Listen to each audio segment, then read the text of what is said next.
unofanirwa kurohwa ucharohwa wakurizena. Saka zvimwe chete nekunamata munhu akanonoka kukura unokurudzirwa kuita zvakakunakira. But kana wakura zvakakunakira zvinokukurudzira kuti ita zvinhu zviite zvakanaka. Zvimwe zvinhu zviri obvious hazvisi obvious. That much I understand. Zvinofanira kunge zvichiitika zvinachurari zvakanaka. Hazvisi natural kuti zvinongoitika. Kune vanhu vekuti vanoda kutoparidzirwa kunzi achengete mubereki. Iye akaberekwa. Akatoberekwa akarerwa. But kuti achirangarira mubereki wake anotoda kuti paitwe conference padeclarewe. Kuti munhu ngaaende kumusha zvinhu zviite zvakanaka. Unokomborerwa na aiwa ka munoti wastira time.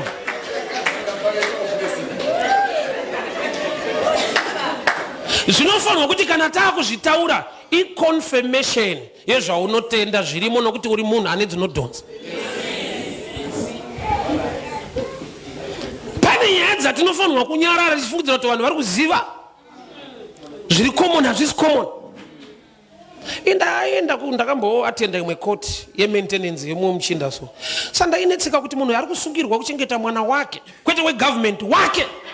Akabereka ega mwana wake akatoiswa cheni kuti pai mwana shuga uyu. But hazvifanirwi kungoita obvious here kuti wako mwana zvinokuitira zvakanaka. Kumuona achienda kuchikoro achiwana chekudya zvinofanira kukunakidza. But kune vanhu vanotoiswa cheni. Kutovharirwa so kuti ndinomuchengeta chete. Majestity achitopopota unofanira kumuchengeta. Achitokonvinswa nevanhu kuchengetai baba kana zvitorera kuchengetai. Zvinhu hazvifanira kuita obvious here izvi. Hallelujah. Matambudzikiro akaita mubereki wako iwewe kuti ugoenda kuchikoro usvike pawasvika apa unotoda kuparidzirwa futi kuti murangarire. Aiwa ka pamwe pacho unofunga ndi Satani asi Satani hatisi kudhonza musha. Zvimwe zvinhu shuwa Satani acharamba. Achabuda pachena kuti endai pano madhimoni but uyu afunge munhu. Akaberekwa kauya azive kuti akaberekwa.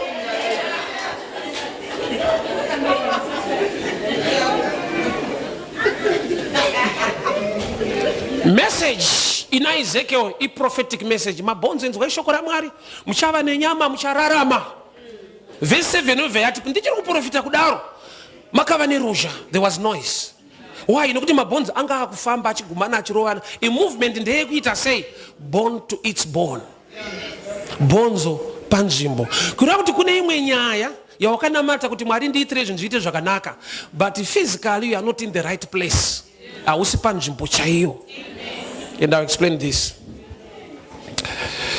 Shoko rekuti chero kwauri Mwari anokuropafadza. Handa kuti ndere nhema, ndakati it's half truth. Zvinonzi chero kwauri Mwari kwaanoda kuti uve anokuropafadza. Saka aiti kuna Abrahamu ibva ikoko uende kwandichakuratidza. Abrahamu aidi kuti aishe mungazvitadze ndiri kuno chingoita tiri kuno madhira acho tipedze tiri kuno. Ibva ikoko uende kwandichakuratidza ndichakuita munhu mukuru. Ko Mwari uku munozvitadza here? There is a place. All right, Genesis 21 verse 14. Bible rangu rinoti, and Abraham named the place Jehovah Jireh, meaning on this mountain God provides. Not every mountain on this, but there is a special place yaenda.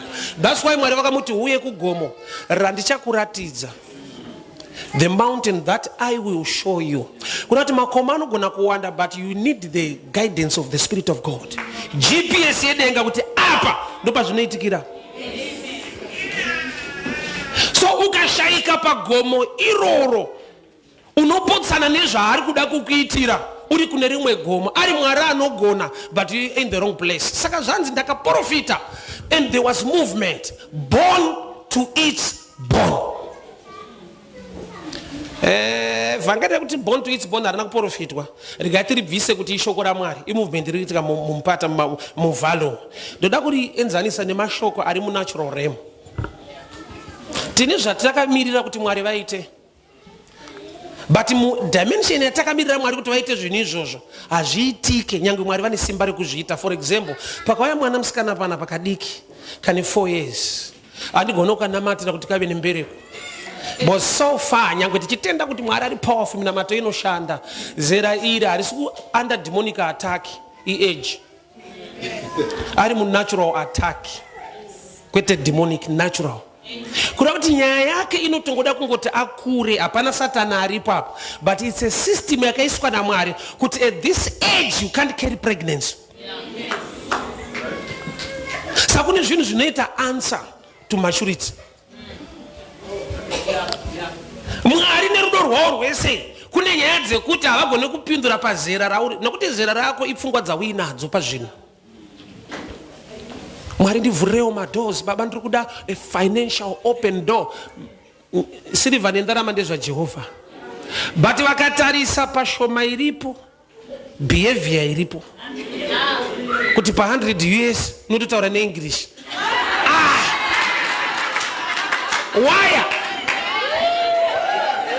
It's like ikuita sei. Why?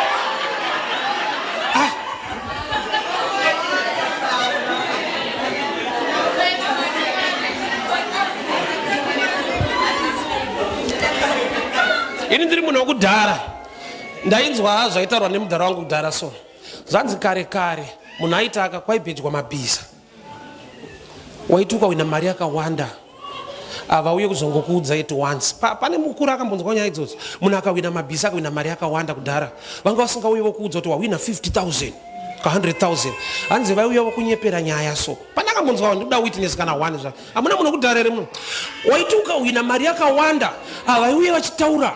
Why? Vanozva kuti level yenhamo yauinayo ukangoudzwa kunzi wato millionaire unogona kufa. Unodirwa mvura, unobvunza ka 3 kuti inini chaye mati inini here zi.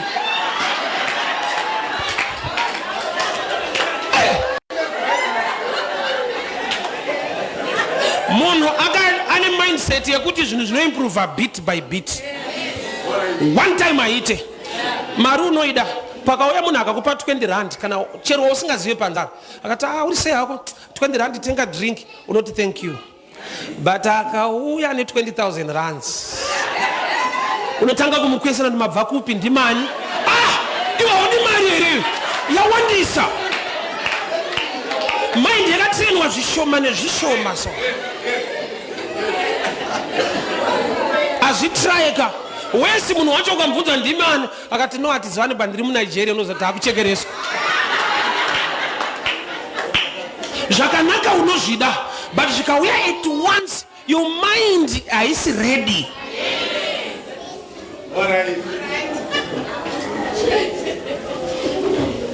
So there are times yekuti Mwari chaurida kukuitira it's too big for you. Saka pamwe pacho vaita kuti vanhu vanonge chingwa every day. Munonga mana nhasi mangwana chiona yafuti, munonga mana nhasi mangwana chiona yafuti. Why? Because mukapiwa supply yegori nekuoma musoro kwavakaita vana veIsraeri, Mwari obva vapa chikafu chegore rese. Dzaitova nhubu muzvishoma. Chingwa chekunhonga 1 day Moses aishaudwa. Imagine wakastoka zvako chingwa chako unoibuda chechi. That's the mind of man. So naturally your mindset ine nyaya even pazvinhu zvaunonamatira spiritually kuti Mwari vaite. Naturally mindset yako, mafungiro ako, Bible rangu rinobva rati Romans 12:2, your mind must be renewed by the word. Renewal mindset inokosha nokuti kune a dimension izvinhu zvakakura zvoda kuitirwa naMwari but hazviitirwe vadiki. So misodzi haisi age, my emotions ekuti zvinhu zvakaoma. Pane panoitwa answer naMwari through your level of maturity.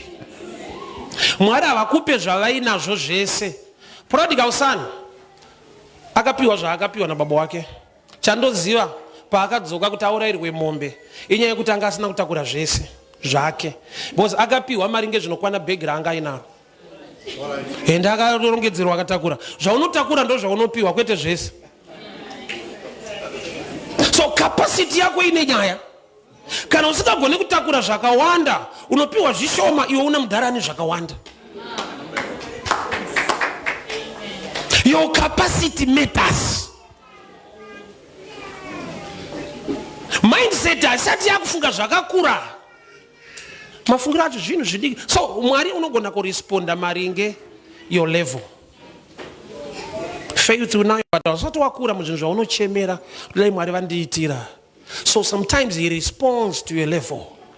Are you in the right place? Born to each born. In knowledge yepa ground. Kuti wakomana zvaprofitwa ndizvo ende tozvida. But karamba tichiti rimwe gumbo ruko tsoka iri kupo zvinhu zvazviuye. Kuti haisi spirit of delay, but lack of knowledge is delaying. Vazhinji vanoda kunamatirwa kuti kune spirit of delay, pamwe pacho haisi spirit. Ndiwe, you are not mature enough to handle what you are crying for.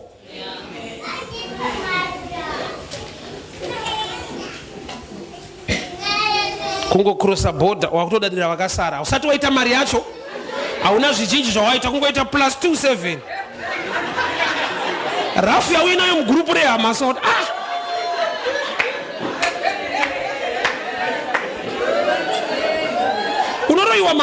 unoroyiwa mahara chaisha ne +27 ndine mumwe munhu wandorelata naye so munhu ane zvinhu zvake. But it's very humble. Zvaindishamisa kuti anozvigona sei kuita tunhu twako so munhu angori easy. Osa unofunga kuti zviri easy ka? Hazvina. Panotoda nyasha zhinji. Kuti weekend unozorora pamba pako nemhuri une full tank mota. Hazvina mbopfava ndikutaurira. Osati pane rwendo rwaunoronga kwete ndiwo waronga urongerwa nekuti mota ine fuel. Amusati mamudzi vanhu vachiti money talks. But haina muromo ka inoshandisa wako. Unozati apa chakutaura yamari haasi munhu. You must come to a point yekuti iyo haitaure iwe ndiwo unotaura. Because iyo ikataura inogona kudadira vanhu vasina nokuti waanayo. Zvaunoda is breakthrough zvakanaka zvikauya kune vanhu vanogona kupinda busy.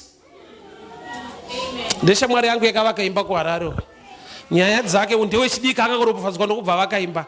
Nyaya yake anogara achitaura atidoseka naye. Anenge kuti maroja angu. Vanhu vachatambura naye mukomana uyu. Dambofonera muroja wangu.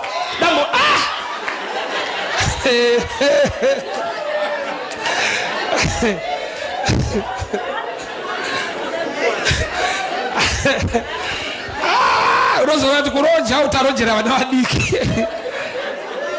Munenge muchaitiswa meeting every week.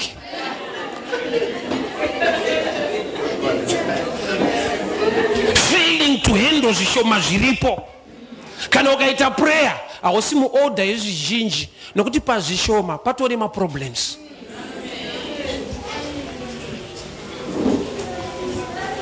Uri busy nezvinhu zvidiki and you are praying to God for greater things. Chechi inotanga na 10 unoenda 11. Kumba uku mabasa acho 2 rooms ku full house aucha.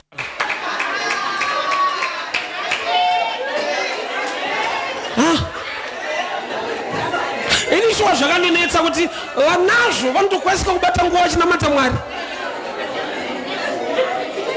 Nyaya iyo vazhinji hati address unongoti vanhu vanongoitirwa bhonzo vakanamata vakachema kuna Mwari.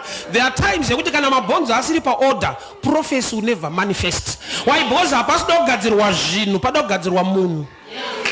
So scattered bones haagoni kumanifesta chiri kudiwa naMwari. Even simba vanaro rekuti nyama ivepo. Dai Mwari atibatsira. Bhonzo kuri kuleka hakusi kushuwa wedhi raMwari. Manifestation yakamiswa nekuti mabhonzo hasi panzvimbo. Mwari vanogona ndi Mwari veminana vachazviita. Kune zvinoda kuzikanwa newe on ground kuti zvinhu zviitike.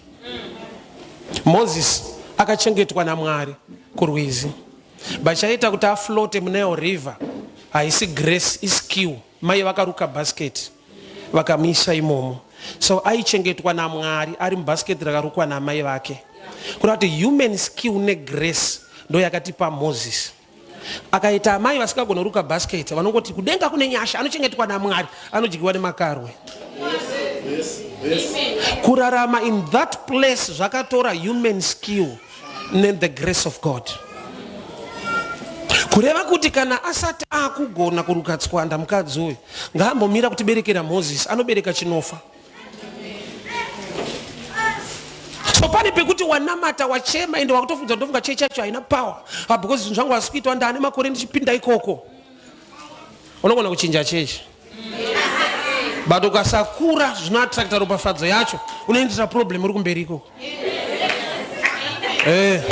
Ndaiti kudipa ukachinja bhawa usina mari audhakwe. Unodhakwa sei usina mari yacho?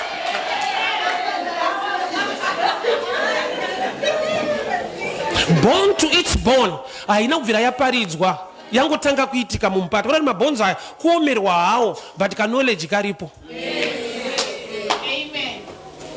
Zvinhu zvakaoma sati zvanaka but kuziva kuri mari kunoita kuti kana zvinhu zvakunaka anobatsira kuti zvimanifeste. Andambonzwa Ezekiel achiti mabhonzo musarambe muri ikoko, uyai kuno. Akangoprofita kumabhonzo, inzwai shoko raMwari muchava nenyama. Atopedza atofuratira zvake. Zvanzi pandakazotarisa so ndakaona mabhonzo aparidzirwa vhangeri renyama ari kutanga kufamba. Anotoziva kuti tikaramba tiri kwatiri kuno zvaprofitwa izvi hazviitike. Ndikaramba nine hunhu hwandinawo uyu zviri kudeclarewa kuti Mwari anondiitira hazviitirwe type nemakuhwa saya.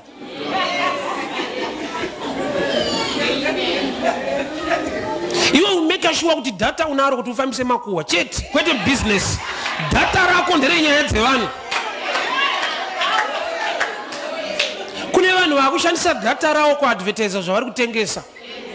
Yongoti mazvinzwa here zvakaoma mufunge. Ndo zviri kuno. Mamusati mazvinzwa. Discipline chaiyo, personal discipline ine zvinhu zvainoattracta futi mulife. Denga pane parinokutrasta kuti yari right.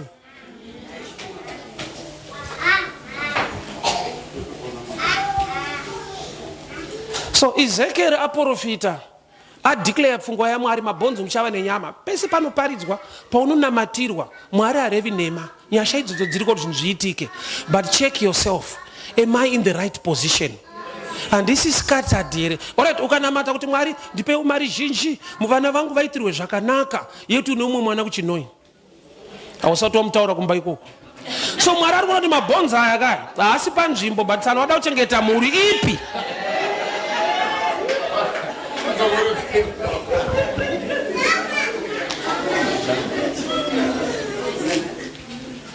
Avapo uda kutoudzwa nzinde wako uye mwana, chengeta mwana, uda kutoudzwa. Mamwe maprayers atiri kuita, it reminds me, tunekwa taishumira last Sunday. Mwari pavakavhura meso aHaga kuti aone tsime remvura, vakamuudza message yekuti regera kuchema nokuti Mwari vanzwa kuchema kwemwana. In other words, Mwari vari kuti chatakukuvhurira maziso kuti uone hachinei newe chete. Tanzwa kuchema kwemwana, chiregera kuchema ndokubva aona tsime remvura. Kuti kana mane mvura muzive kuti kune vamwe vanhu vakonzera kuti denga rikunzweiwo.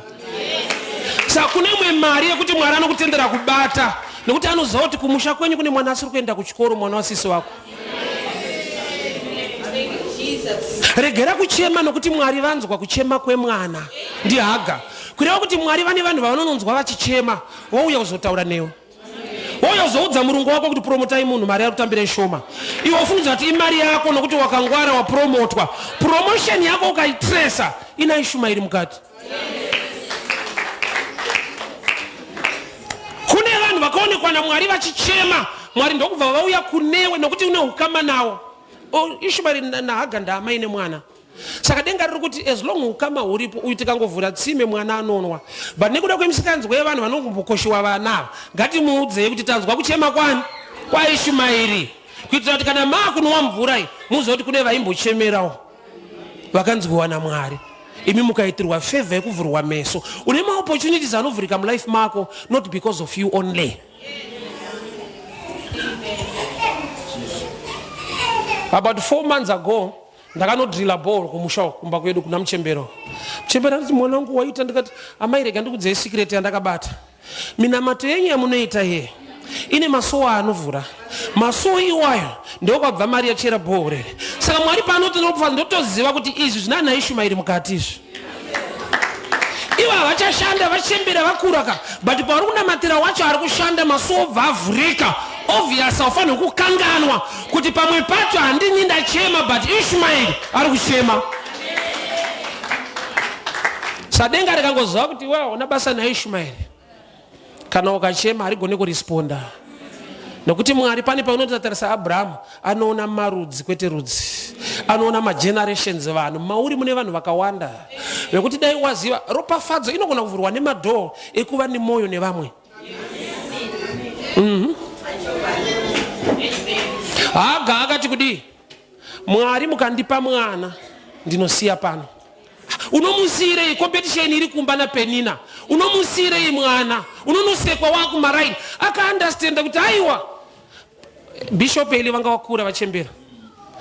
The next successor, the next bishop. Pasi sina ofini na fini asevana wacho wane msikanzwa. Saka Mwari ndatoona kuti nemiwa futi mune problem. Munogona kutoshaya mfundisi pano nenyaya dziri pano idzi. Ini mukandipa mwana ndokupai bishop. Barrenness yake payakapera. Anangokumbira chete. Akataura basa richa ari kukumbira chinosenza pano. Barrenness ya hana pakazonzenda kumba Mwari akuitire zvaunoshuwira. Anga ataura basa remwana. Zvako zvaunoda zvine basa rei. Kande zvako chete. Zvongotwa mwana wangoziva kuti zvako zvaita. Ine ndikakomborerwa so munhu aita mudumu. Iwe dzikama iyo.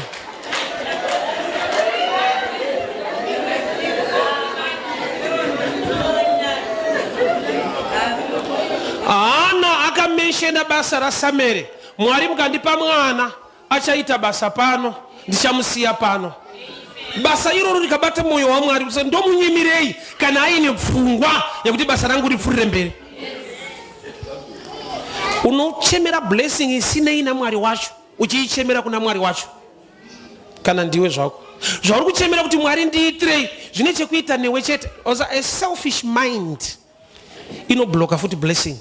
Saka tichinzi kana makunamata munoti give us today our daily bread. Tipei chingwa chedu kwete changu. Ari kuita prayer ndini, ari kuda chingwa ndini, bandakarambidzwa kuti ndipei changu. Tipeiwo chingwa chedu nani wasingacha afford.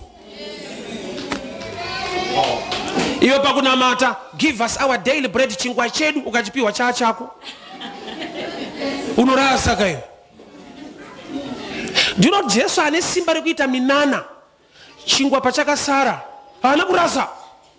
Zanti torei mabasket 12 mulodhe chingwa ichi. Akadi kuti baba tinoita mamwe madeclarations.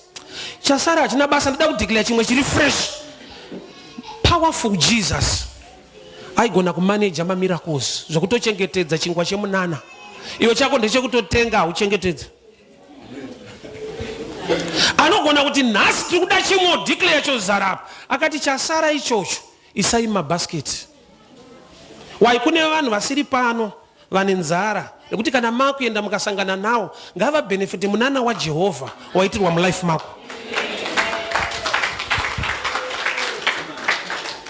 There must be order in the valley before manifestation of flesh.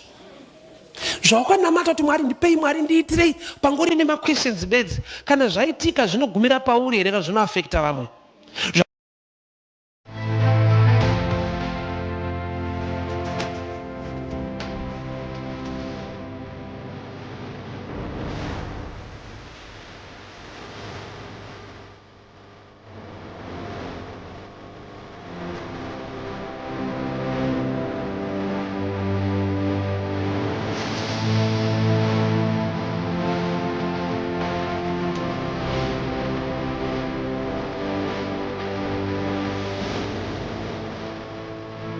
Shandiswa as a vehicle yekuendesa zvinizvo kuna anotokwana. But iyeyo manje haagoni kuonekwa nemunhu andiona akandipa. Uyo andiona because ndiri kuparidza pamberi pevanhu mustreet mutown. Azive mudhara wandinoziva asina hembe idzodzo ari kuti ushaya kuti kuchechi ndoenda ndakapfekei. Saka zvaita kuti uyu aende unotsvaga mudhara iyeyo anosvitsa pazvinozoendeswa. Iwe zvako zvikasvikira pauri unodzoresa. Unonetsana nematera ako mwana. Mesha.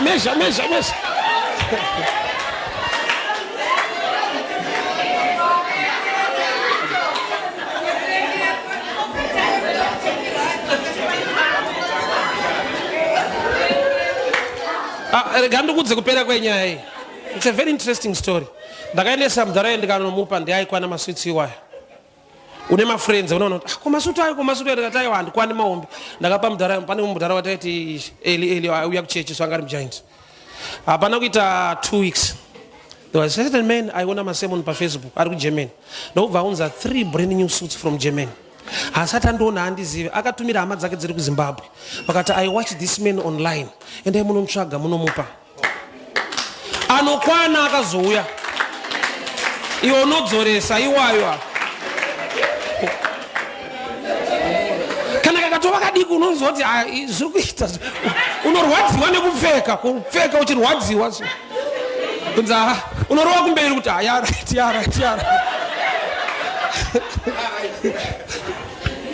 Be a blessing to others. Ukatodaro uri kuzviisa pa born to born blessing. Born to born kusangana kwemabhonzo kuti nyama iuye. Pane paunofanira kuva right connection to attract manifestation. Dai Mwari atiwanira nyasha. Iyi message haina kuparidzwa. Dzimabhonzo mukuramba muri kwamuri. Ndaprofita vanhu muchava nenyama. Move. Osa kune munhu anoda kupushwa. Yeti kune vanhu vanoti kana vakura they just move and do things. Ndakatarisa ndakaona mumupata mabhonzo ari kufamba born to its born. And there was noise. Pese paunoita chakanaka chino attract a blessing. Nyika inyarare. The devil will not be quiet. Kuya kuchechi anogona kunyarara. Kuparidzirwa anogona kunyarara. Kuita zvaparidzwa ndo panotanga kukuonesa. Uda kuvaka chechi unogara muchechi uri mufundisi ere. Unozoona munhu ari kunyatsotara zvakarongeka. Be of good people vanokumisa opportunity in life. Minana yese atinoadmire yakaitwa naMwari muBhayibheri vanhu vachiitirwa yanga isiri easy, yaitoda munhu ari radical. Why? Nokuti pamwe pacho Mwari vanokutuma kuita chinhu chekuti vanhu vakanzwa kuti just imagine the Shunammite woman. Elisha aingopfuura ndokubva mupa chekudya ndokubva muvakira imba. Vanhu vanopedzera kuti ndio anopinda chechi yenyu andi anopfuura nekuShunemi kunoti kwani kwaari kuenda. Imunovakira munhu anopfuura nepamba penyu kwete anogara ipapo. Adi kuvakirwa kwacho kwaanoparidzira iko. Yeti chaaita ichocho yaiva attraction yekuti azova nemwana. Pane breakthrough yako panotoda munhu akaoma musoro kuti uteerere Mwari. Nokuti noise kuinotaura. Indakaudzwa kaini pandaiparidza kustreet. Ndaifamba netsoka kaini 2006 and 7. Shamwari dzakandudza dzakati baba calling here. Mwari anokushaisa mari yekombi. Osa kuna vanhu vanoriziva nazo. Kuti wopiwa message woshaya 50 cents. Mwari watinoziva anonzi Jehovah Jireh anopa. Let me help you and warn you. Life in stages, in phase. Mwari wa Paul na Silas pavakaimba vakarumbidza Acts 16:25 vakabuda mujeri the very hour. Mwari wa Joseph Bible rangu rinoti for 2 years Joseph was in prison and the Lord was with him. So kana uri Joseph ukaparidzirwa Paul and Silas unotadza kunamata futi. Kunzana Paul na Silas pavakanamata vakabuda musiwoyo. Tunamata Mwari anoita zvinhu ipapo. Yet Bible rati Joseph for 2 years in prison the Lord was with Joseph. Lord akanzitiza kune moto. Shadrach, Meshach, Abednego pinda hatina problem. Saka iwo kana uri Lord ukakotara Shadrach, Meshach, Abednego unochira mahara. Iwo Mwari chavari kuti tiza moto ruda kunaya woti kudenga kuna Mwari. Shadrach na Meshach, Abednego mama mavhesa unokota hasakwe. Andikukuudza.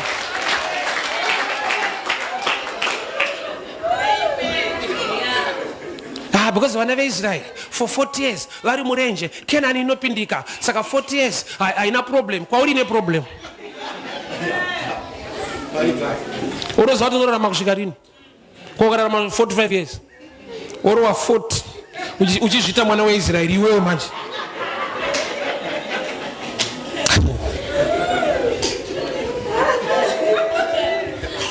Get your personal revelation concerning your life. Hatifanane. Nyasha nemwaka nenguva zvinhu zvinosiyana. Kune munhu anogona kutopa testimony kuti hama dzangu ndakatambudzika kuti ndivake imba yandinayo. Kogoita vakadzimba vasina kutambudzika. Ende vamwe vaunokopa vanoba. Avanombokuudza kuti tinoba vakangoti baba life inoda kuvhurika. wava kumira semunhu so unofane pressure nevanhu ava.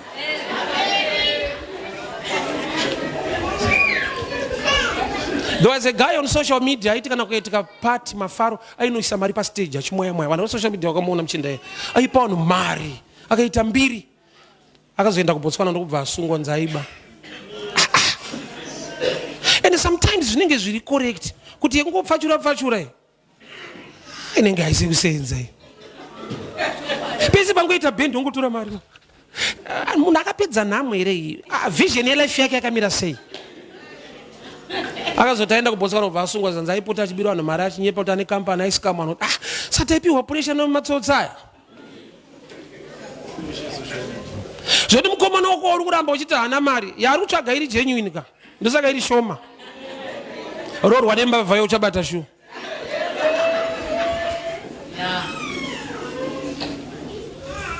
So there was a move. So vhangeri randinaro nhasi ndiri kuti take the right move, be in the right position. Sometimes position yauri kuenda inoda kuti uzvideredze. Be humble. Jesus is the Lamb of God, is also the Lion of tribe of Judah. Pane paaibatwa sekunge asina simba achitorererwa pamuchinjiko ariye wamasimba ose. Learn to balance wisdom. Kuti apa panoda kutaura here, panoda kunyarara, panoda kupopota here, panoda kudzikama here. Handitwe izvozvo pamwe pacho vakakuita izvozvo zvinoguma zvakanaka. Ananzo mwachiti handishandiswa, handidi kushandiswa, ndinoda ndikashanda nopiwa mari yangu.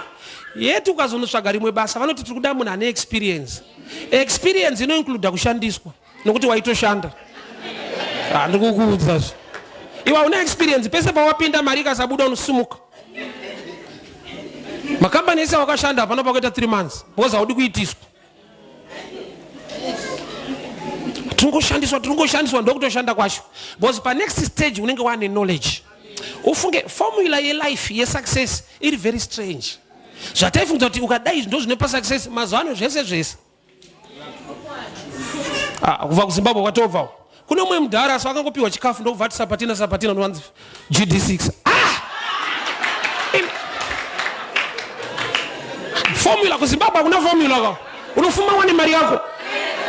Unza akaita sei akati sapatina. Kamba ndobva yamshedza. Zvikanzi wato brand ambassador 1000 US pamwedzi. Ni sapatina yoyo Saka Bible rangu richiti the race is not to the swift, the battle to the strong, but time and chance. Nguva nemikana Mwari anopa vanhu.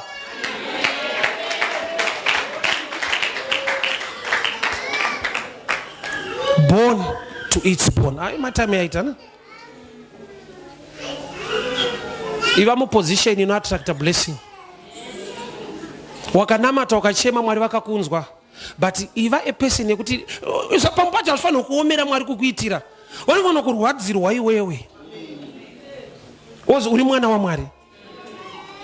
Ukaona mwana ari kuenda kuchikora asina boots, haumutuke, unotasa muvabereki so unotuka chakabereka. Why? Unoziva the relationship yemwana uyu nemunhu ari kumushaisa boots ndo ine problem. Kwete iye. Nokuti even ari stubborn anofana kupfeka boots. Kune zvinhu zvisinganyimwe mwana ka, even akaoma musoro. Amuna kana sene mama umuchinji. Irombere kumba kwenyu. Achinja asitomboita. Kuenda kunoita mapepa ekuti uyu muchinji uyu asi kwasibanda mabiro ari kuita. Neriri tsotsire kwasibanda. Kune zvinhu zvemarights ake ndio kufamily ko. Saka even mukunzi wazodeba nokuti uri mwana waMwari. Pane cheumwari chinofanira kunge chichiwanikwa pauri. Ndoda tuone picture. Mabonzo they were dry. Hapana kuzotaurwa kuti mabonzi akazodii akavharwa nenyama but akaramba ari dry bones ari covered. Ndopandodira Mwari. Pamwe pacho Mwari vanovhara utera hwako nenyasha dzawo. The bones were dry but pakaitwa miracle yekuti dry bones ave neflesh but akaramba ari dry bones apfekedzwa flesh. May God cover every challenge nenyasha.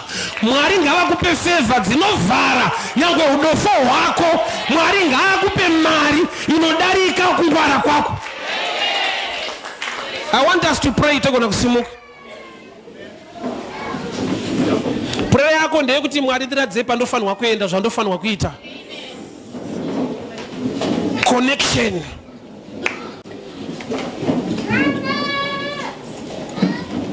Pandakataura last week ndakati vamwe vakaenda kuchikoro vakapasa upenyu ukaita zvakanaka. Vamwe vane upenyu hwakanaka vakanofoira but vaitamba nevakapasa zvakanaka.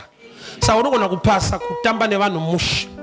Kunoita kuti vanhu vakurangarire pane zvimwe zvinhu zvisinei newe nezera rako. Why? Nekuti uri bhonzo raenda pane rimwe bhonzo. Gona kuva munhu ari humble anorelata nevamwe zvakanaka. Breakthrough yeLife inogona kuya nemarelationships. Kune zvinhu zvekuti kana mata sei Mwari avakupe zvakapiwa vamwe vanhu. Saka Bible richiti kudi kumbira unopiwa, gogodza unozarurirwa. Rekuzoti tsvaga unowana imwe level yekuti izvozvo ukatsvaga unozviwana, but kune zvekuti kana ukatsvaga sei ndezvekutokumbira zvine vamwe vanhu kudhara. Be a good person. Ritori vhangeri rakakwana nguva munhu ari right. Ri vhangeri rakakwana. Achandakanakira handisiri kwekumba kwemunhu ndochawakaipira kutoipa iko. Mukadzi wemafuta akanzi kumbira zvitini next door. Imwe minana yako ine chekuita nevanhu vaunogara navo. Prophet havana kuti ndokupa zvitini, vakati zodzo ndinaro but my empty jars kumaraini kwenyu. Zvaya iwewe kumaraini hautaure nemunhu kana one.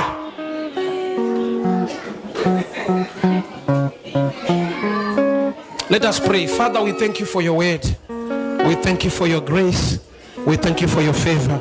Mumupata one mabonza akaoma Mwari. Do not declare nyama. Do not declare flesh. Do not declare restoration. In the valley of dry bones. Mu marriage yakaoma kudaro. Mu business rakaoma kudaro. Ndiri kudena denga nekubata kwaro kunoshamisa. May flesh cover every challenge. Iro dambudziko rake Mwari. Tadenda ruoko rwedenga. The covering of the Holy Spirit. Baba, iyi marriage ngaikavwe nefavor. Iri business ngaikavwe neprofit. Ma connections ngawanikwe. Ngaende mu right place. Munounza kubudirira. Born to its born. Born to its born. Mwari wenyasha. Kana matuma shokorenyu. Arizokeri msasa kisa shamaritumira. Tadzorera mbiri yose nekukudzwa kwamuri. Muzita ra Jesu Kristo Nazareta. Amen and amen. God bless you people. You may be seated. Mwangitire nyasha.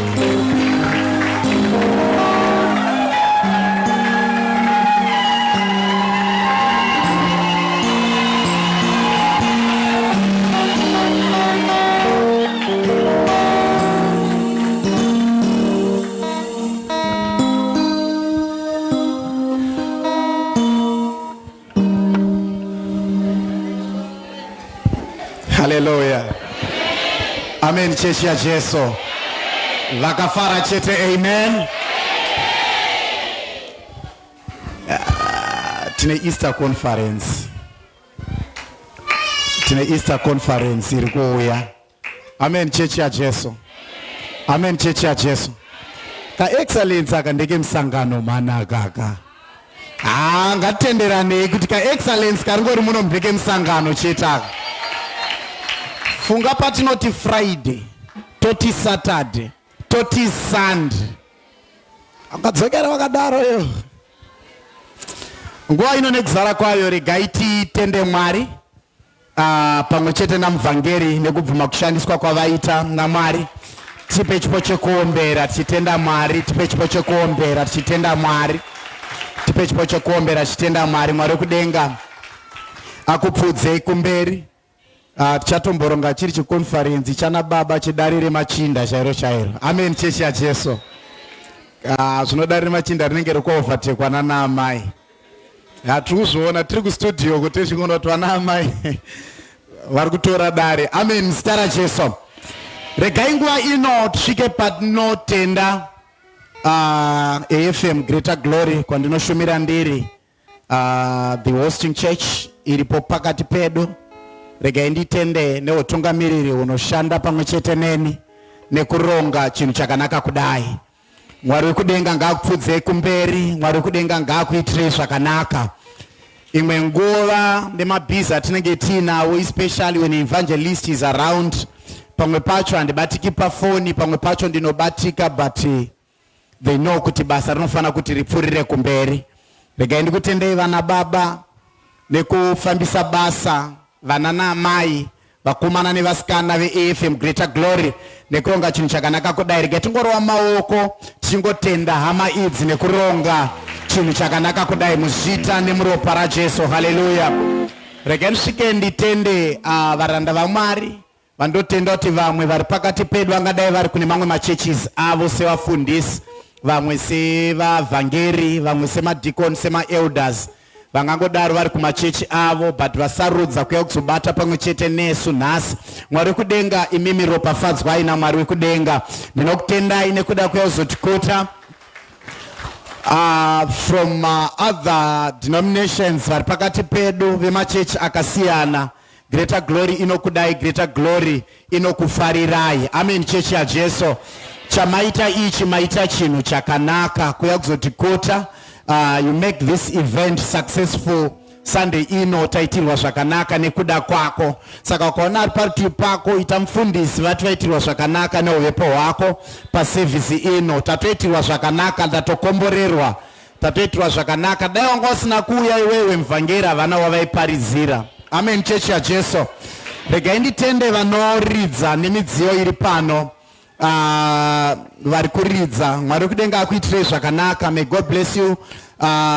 Guitarist, keyboardist, the drummer, the engineer, may God bless you. Zvanga zvichibuda sweet kama makokumba kwedu kanoti dedi nhasi zviri kubuda sweet.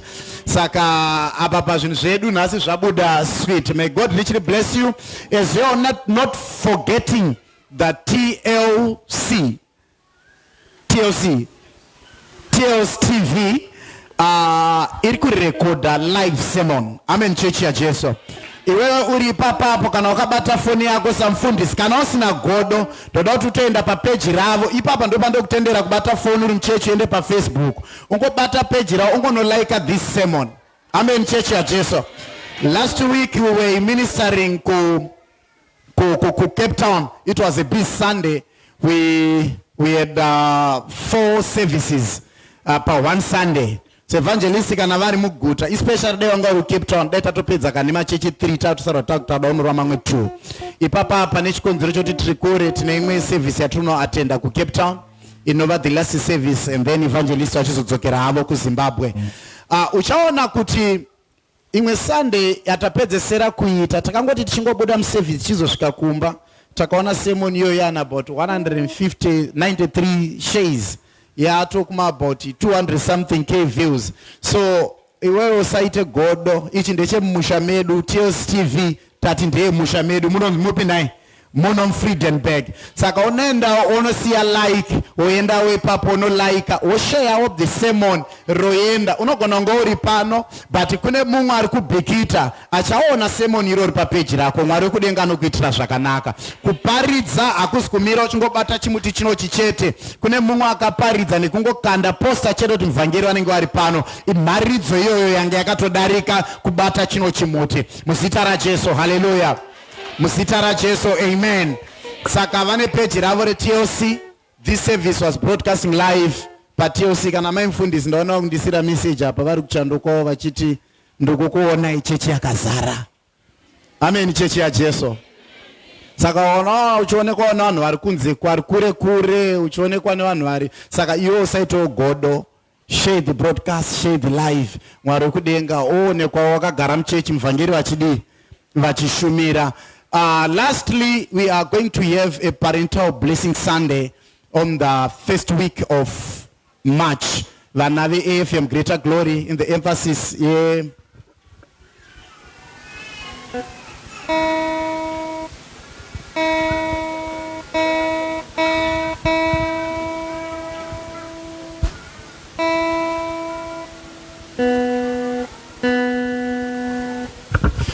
Amen. Church ya Jesu.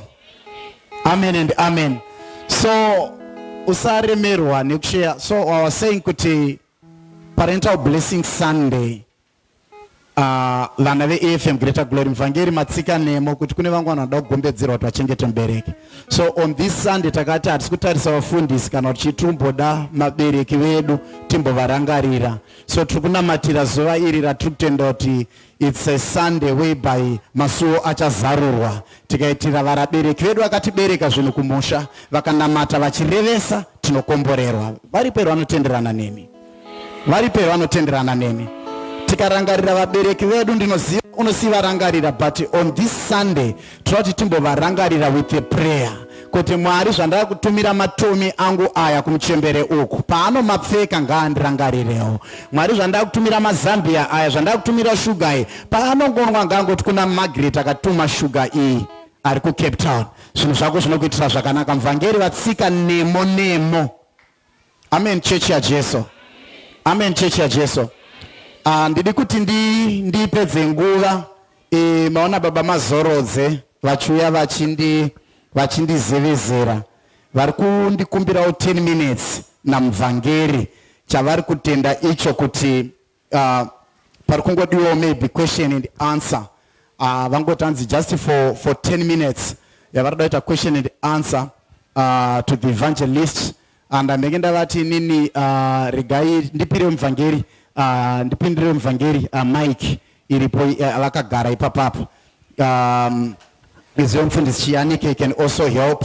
Vakumbira question and answer vakumbira question and answer to the evangelist. I'm gonna do this for the next 10 minutes. That is by 11:42 tinofana kunge 11:42 tinofana kunge tapedza. Do I have someone? I think my couples, you might have something to ask, a bit spiritual, my natural realms or whatever. Amen. Ndatoona kuti ndikaendawo ndisina kutaura ndingatorwara. Ndosaka ndati regai tingokumbirawo 5 questions kuna namai, 5 questions kuna nababa. Pane vanenge vachidawo kuti kudare remachinda isusu hatisi kukwanisa kusvika, asi nhasi muvhangeri vari panapa. Saka regai tingoti in 10 minutes dzatapiwa mibvunzo yenyu muchibvunza muvhangeri vachidaira nekukasika.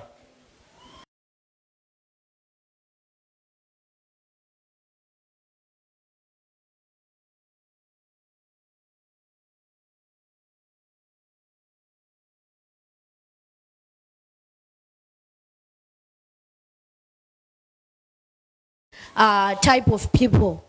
Then God calls you and you are in a denomination that doesn't allow you to explore.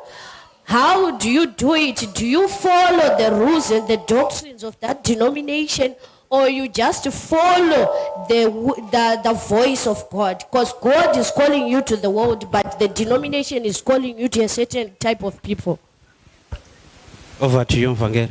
All right, ndinotenda. Yeah. Challenge iripo ndeyekuti denomination ikasatenda kuti chipo chemunhu nyangwe achishandisa muimba yaMwari. Inonzi imba yaMwari is not just a church, but all believers outside. Uchanoti nevanokulimita kudaro muchechi imomo vanoverenga mabhuku eumwe wafundisi, vanotoenda paTV chanonzwa maridzo eumwe mufundisi, but ouya kwauri woti panapa ndoupenyu unoramba uri panapa. Sometimes we can be leaders but tisina maturity to understand what is the kingdom of God, because the kingdom of God is greater than the church. Munhu anogona kuva necalling. Sometimes meditare mazwa ari tough. You need to be radical. Kana wakachinzwa Mwari vachiti go out and minister, pese paunoda kulimitwa, break away from it. Break away from it, because sometimes the devil can use somebody muchurch kutaura ichipo chiri mauri. Very possible, because kunaona vane pfungwa yechechi vasina pfungwa yeumwari. And sometimes vanotoona sekunge uri uda kuvamukira. Ndinokuona vanhu vasingafari kana munhu ane gift muchechi vanokutsikirira, but it's high time yakuti tive that boldness. Hakusi kupanduka kutori kuimprove. Why? Because you are now reaching out to many sekudana kwakaitwa naMwari. Yeah, so I encourage you kuti if you find that you are not comfortable in that place, chakaipa kubuda mchechi mu muchenda kubawa, bo ndokunonzi kupanduka. Kana munhu akabuda muno mchechi achinopinda mune imwe, haisi problem kana tine maturity. Achinja pekunamatira but achiri kunamata Mwari watonamata. But kune mweya wemachechi now unoita kuti vanhu vasagamuchirane that way. But vakura vari mature, it's not about church, it's only about Jesus.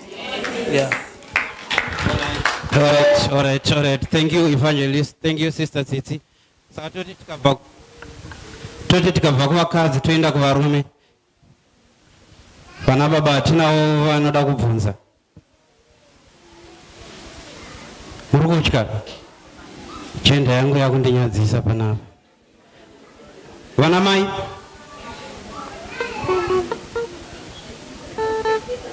Evangelist takamira vari kubvunza ini ndoda kubvunza hangu kuti chinonzi 50-50 mumba zviya chii nekuti ungati tazonyanya kujoina zvigure manje saka tibatsirewo ipapo chamunonzwisisawo panhau ye50-50 chii.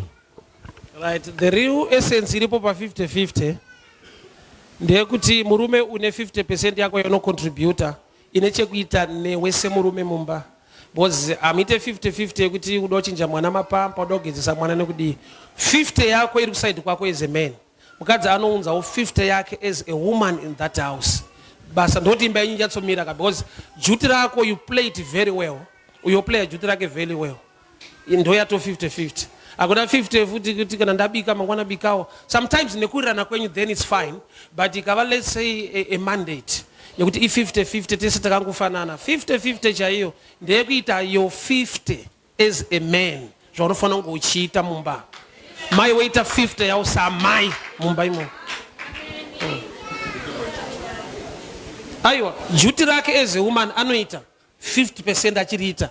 Iwo as a man your duty 50 kare mukaenda traditionally kare varume vaenda kundovhima auti wapedza kunovhima unosviwa usike mapureti tozobika ayo vanototambira mhuka yavo nayo ka yovhiwa wobika woita 50 yavo vanotoita vari pamba itori contribution iyo 50 iyo ndeyekunoshava moya neusayo. That was the setup and I'm sure iyo yakadaro iri healthy. Alright, taita imwe nyaya yekuti mukadzi ari kushanda varume edu maconstruction rombopota richipera Evangelist.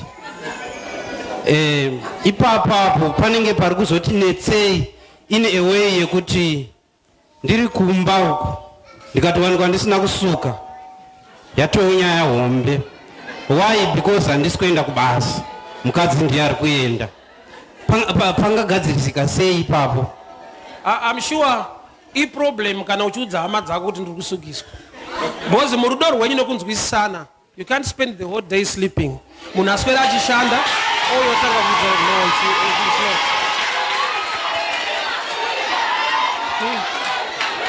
indati iproblem iproblem ukazviendesa panze bozi vepanze vane nyaya dzemukati dzavasinganzwisisi. Alright, regati. Yeah. Amen. Regai ndikukwazisei muvhangeri ndakazvininipisa. Ndabva ndaitirwa zvakanaka pamataura nyaya ye50-50 apa. Ini nyaya yangu yandabva ndawana ndeyeparenti. Mai vari kuenda kubasa, baba vari kuenda kubasa. Tatambira mari. Baba kana kuti mai vanoti uya tite hafu. Iwo tenga magetsi, ini nditengewo chakati. Zvinotenderwa here munhu waMwari nekuti chandinoziva ndechekuti baba kudhara taiziva kuti baba vanoenda kubasa, mai vanenge vari pamba. Asi zvine nhau yekuti takauya kuzoshava, takushanda tese kuno. Panotaurwa kuti ngatiitei hafu. Like iwe uchatengawo magetsi, ndichatenga ngatibhadharei tese. Iwe yako hafu here enda apa, ini yangu hafu here enda apa. Vana kuchikora pamwe ndonzi mai wendibvisa mari yechikoro chemwana. Panofambiswa sei pakadaro apa munhu waMwari?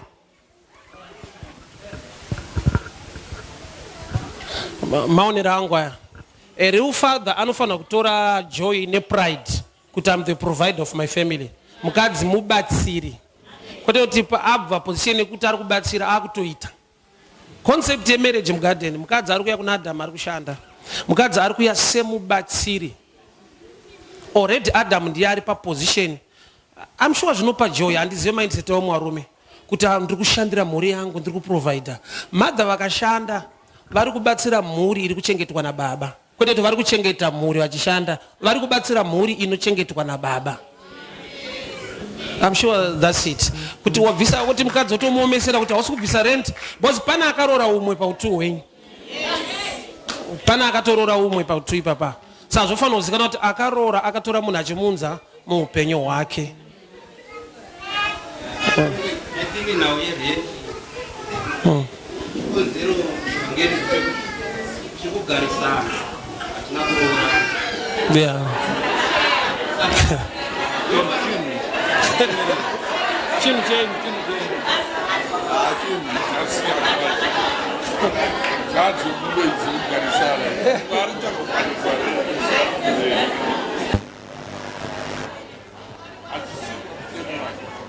Amen.